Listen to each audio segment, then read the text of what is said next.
In any crisis, the first 48 hours are make or break. If you don't have a solid plan in place, things can quickly spiral out of control. If you are responsible for responding to an incident-based crisis, this is what out of control sounds like. The police chief now says that he is cooperating. He is in touch with regard to the investigation with the Department of Public Safety. But they have said that he's no longer responding to requests for a follow-up interview. Can both of these things be true? No, I mean, this is, I've never seen anything like this.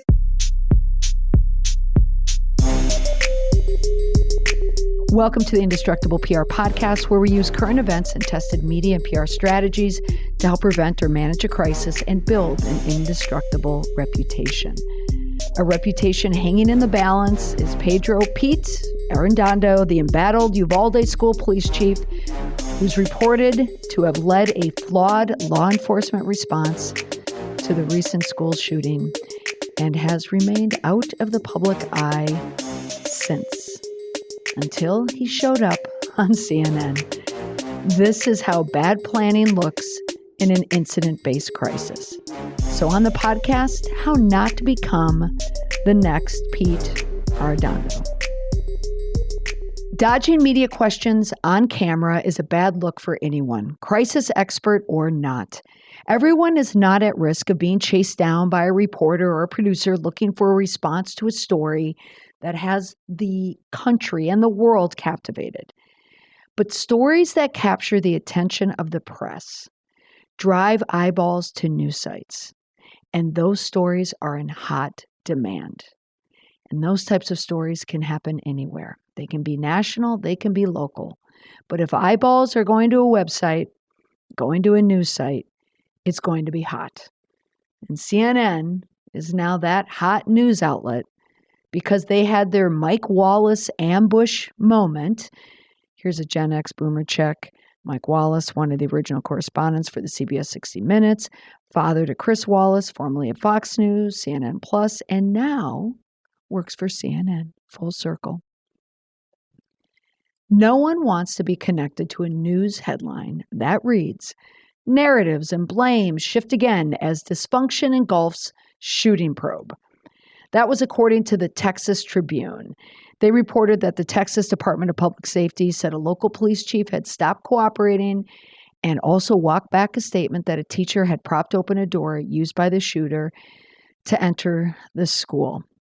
If you look on social media, if you look on Twitter, you can see the commentary and the opinions about the atrocious response and what is happening, the fallout of the shooting at Robb Elementary School in Uvalde, Texas.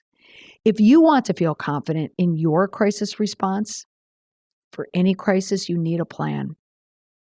I know from working crisis situations from the inside, from my work at FEMA and also as a consultant, they are stressful. Even the day that I record this, I was on a call for an hour and a half with clients who were dealing with a crisis. They were dealing and preparing for that ambush moment. Like, what happens if? So the majority of public organizations, they can respond to emergencies using an incident command system or ICS. But private organizations, by contrast, yes, they can shield themselves from certain information, proprietary information, legal information, but it's difficult when you try to mitigate that public scrutiny. The scrutiny comes with bad planning. And we saw that last week following the shooting in Uvalde. Even following a command structure isn't foolproof. So on this episode, I'm going to share with you some of the patterns of bad planning in a crisis and the right questions to ask to get you back on track to restore the public's trust. So Pete Arredondo, the embattled Uvalde school police chief, he's the one who is now known for leading a flawed law enforcement response to the Robb Elementary School shooting. He popped up on CNN when the reporter and producer tracked him down. When he was tracked down, he declined to answer questions about the shooting, really about this massacre. So I want to take a look at the patterns of bad planning in a crisis. Now, I write these plans for a living, and in fact, I'm writing one right now. I take the basic structure of the Incident Command System, that's ICS, and that's from my work with FEMA. And I integrate it into a crisis communication plan using a strategy, knowing that news happens in a moment's notice. We don't have these news cycles, these 24-hour news cycles where it resets itself around the nightly news. News is happening constantly. It's happening online. It's happening on social media. So there needs to be personal accountability. There needs to be chain of commands. There needs to be a communication plan within your crisis plan. So to go back to Texas, let's take a listen to how we got here and focusing on a local school police chief. Texas officials say Uvalde School District Police Chief Pedro Arredondo is not responding to requests for another interview in their investigation into the school shooting. He was, of course, the incident commander who made the call to hold off breaching the classroom where all 21 victims were killed. It's a few minutes ago, CNN's Aaron Cooper said that he reached Arredondo, who said he had been in touch with the Texas Department of Public Safety. Shimon Prokupez, also in Uvalde. Shimon, I understand you got in contact with him as well. What did he say? Any news? Well, Jim, just to give everyone the play-by-play here, just happened moments ago. You had Aaron Cooper, our producer out here, who was at his home, saw him leaving his home. So we went to the office where we assumed he was going. And sure enough, we were sitting in our car when he drove in. So we quickly ran out and confronted him. All right. Now listen to Arredondo's response. So yes, it's an ambush. It is your classic reporter ambush. But Arredondo is clearly unprepared to speak. Even in an ambush, there should be a plan in place for a response. Take a listen. Nice to meet you. I want to talk to you about the decision and what department we're doing, but just to let y'all know, and I just spoke with him. I know you did. But you're not blocking me, are you? No. Turn this way. No, just so you all know. Just so you all know, obviously, we're not going to release anything. We have people in our community being buried, so we're going to be respectful. I just want your reaction we're going to be the director McGraw saying that you were responsible for the decision to go into that room. How do you explain yourself? We're going to be respectful to the family. I understand that, but you have an opportunity to explain yourself to the parents. And just so you know, we're going to do that eventually, obviously. When? And whenever this is done, and we let the families quit grieving, then we'll do that, obviously. And just so everybody knows, we've been in contact with DPS every day, just so you all know. They say They say that you're not cooperating. I've been on the phone with them every day. They say you're not cooperating. So just 2 seconds. Just so you know, we've been talking to them every day. What is your reaction? Y'all have a good day. What is your reaction, sir? Okay. Crisis reality 1. A crisis can always cause someone attached to the response to be in crisis themselves. Getting on camera and dodging questions is one of the fastest ways to develop a self-perpetuated crisis. There's plenty of blame to go around, but right now, at this point in the recording, a lot of the blame, a lot of the scrutiny is on one person. Denials, resistance, victim confusion, that bewilderment, all happening on camera. It creates a sequence of events that quickly erode the public's trust. When there's no planning involved in appearing on camera, plan to look bad. Plan to further escalate the crisis.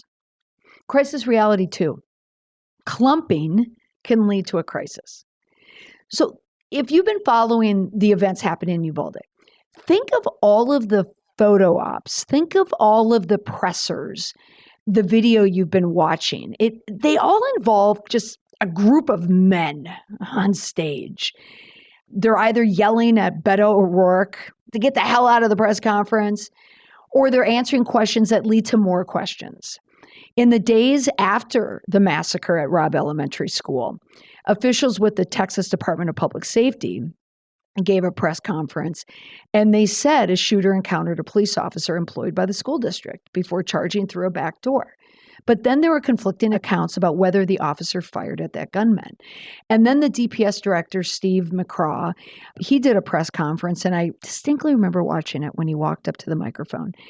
And it looked at first like he was chewing gum, and I thought, oh, please do not tell me that he is going to speak about this event with gum in his mouth. So it turned out not to be, but it was a distraction. Maybe it was just me. But I took that for nerves. But he also indicated in his presser that the school police officer engaged with the gunman before he entered the school, but did not exchange gunfire. But then another DPS official was quoted saying there was an exchange. So when there's clumps of people contradicting other clumps of people, it makes for clumsy crisis response. Too many people are in the room where the decision should be made, where it appears that no one can make a decision. The plan is you need to involve management or a team early on, and you must define roles. Who is the leader? Who is in command? Where does the buck stop? Think of most crises within a crisis. The event isn't the crisis. Management of the crisis is the crisis. The definition of a PR crisis is not external. External events are external incidents. That's not a crisis. The crisis is usually a result of something happening internally. That's why you need an effective management response. So no planning around the chain of command is bad planning in a crisis. Put someone in charge immediately. Now, I will say as an aside, we're dealing with public officials here, a municipality. I would assume they must be following an incident command system. They have to be, but they're just doing it poorly. There are so many weaknesses in their plan. There's a lack of accountability. There's a lack of order. It looks like there's a lack of planning. There's no common, flexible management structure that's happening there. And we can all see that. And that leads to crisis reality number 3, which is heads will roll in crisis situations. People need to go down when things are going down. People who are charged with leading and speaking are inherently in a stressful situation. We give you that. It's stressful to be the face of a crisis. It is stressful to be the person responding to a crisis, standing behind a podium. There is so much risk. People understand that. Pressure causes mistakes. And people tend to try to minimize the mistake. And when those attempts happen, they can lead to bigger problems when you're not prepared. So for people in a position to manage a crisis or help them communicate during a crisis, they're usually that, there's that deer in the headlight moment when they're not prepared. But even for the people in a stressful situation when they're under attack, if you're prepared and you know what to say, you can get through it. So those are 3 crisis realities. But now, what are the right questions to ask? How do you prevent bad planning? How do you disrupt the patterns of bad planning in a crisis to get you back on track? So as I mentioned, the crisis comes from the management of the crisis. It's something internal. Usually the scrutiny has created a group or created a faction of people, of stakeholders. Could be the press, could be local, could be activist groups, it could be the public at large. If you're under attack, there are questions that you need to ask in this moment of crisis. Think about the stakeholders that matter to you. What would reasonable people appropriately expect in your response? What do they need from you? In Uvalde, Texas, what people want are answers. They want to know specifically what happened in that police response, what didn't happen, where did they fall short, where is the accountability. So if you are ever in that situation, you're the leader, you're planning with the leader, you're a part of that team, trust becomes the consequence if you do not properly plan.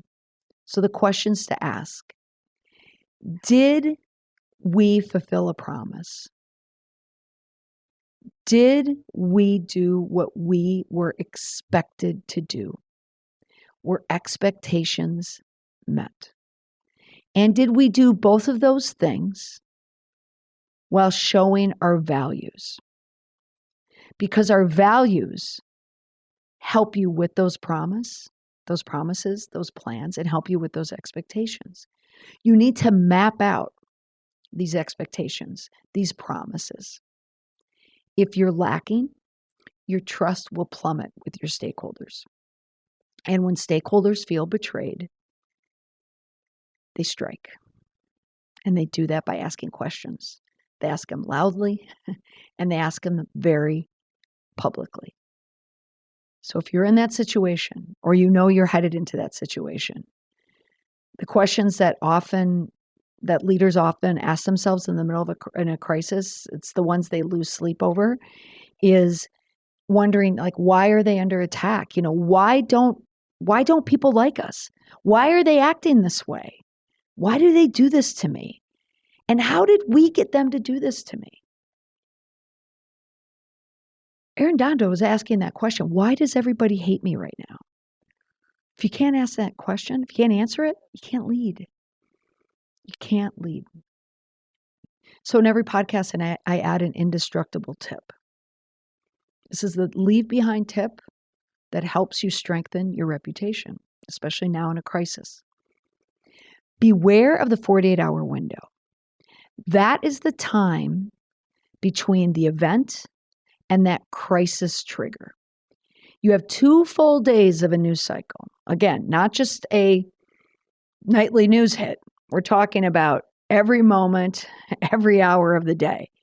If you have 2 full days, that means the press is in place, people are paying attention. You need a crisis plan because everything happens at 48 hours. Either your train is running on the tracks on time, or you have gone off the rails. For the people who plan, their train arrives right on time. That's all for this week on the podcast. We'll see you again next week. Bye for now.